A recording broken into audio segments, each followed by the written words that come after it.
coaching's also helped me in the sense that I was going through some personal demons myself, having some counselling, and through that, I actually started to coach myself on the way to my counselling. So when I got there, it was almost, I'd already done all the work ready for it.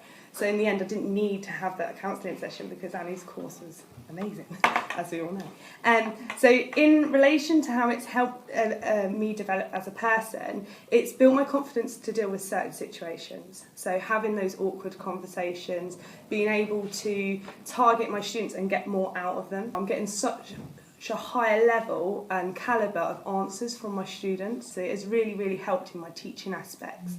It's allowed me to coach others, solve their own problems, so I'm not having teachers running into me anymore going, you need to come deal with this student, they're being a nightmare, and it's really helped me in that sense that I'm not feeling all this pressure. It's lifted a lot of pressure. It's helped with my time management skills, and it's almost given me quite a calming effect. How I've used it in my role even more is I've actually used it with an NQT, and I've had amazing results with this NQT.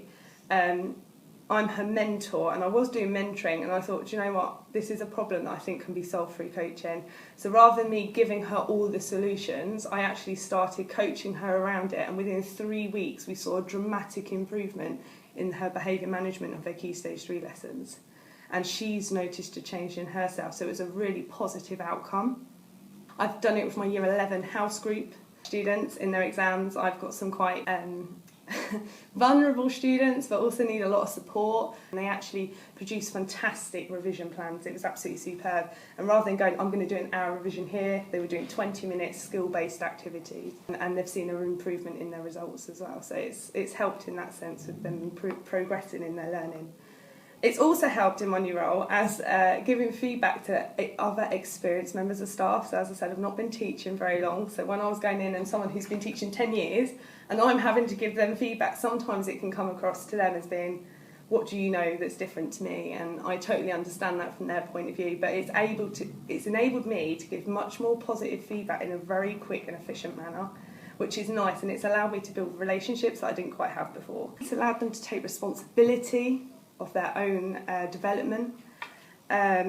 It's allowed us to work as a team. We're much more efficient, and it's also allowed me to delegate work, because I can be a bit, I want it my way, or I get a bit upset because I'm like, I don't understand how you've done it. But now that I'm delegating, I'm starting to find it much easier to delegate and making sure that they meet the deadlines, because that was my biggest phobia, is I'm giving this to someone else. If they don't meet this deadline, I'm going to be in trouble. And by using the coaching model, it's actually allowed them to meet the deadlines, and I'm not feeling that kind of pressure, that anxiety of they're not meeting their deadlines. It's lowered my stress levels massively. My stress levels were extremely high when I first came into the role. My first term in role was, I think I slept for the whole of Christmas. And then at this term, I feel like I've really settled in, and I'm starting to use the coach model so much more that it's actually, my life's so much easier.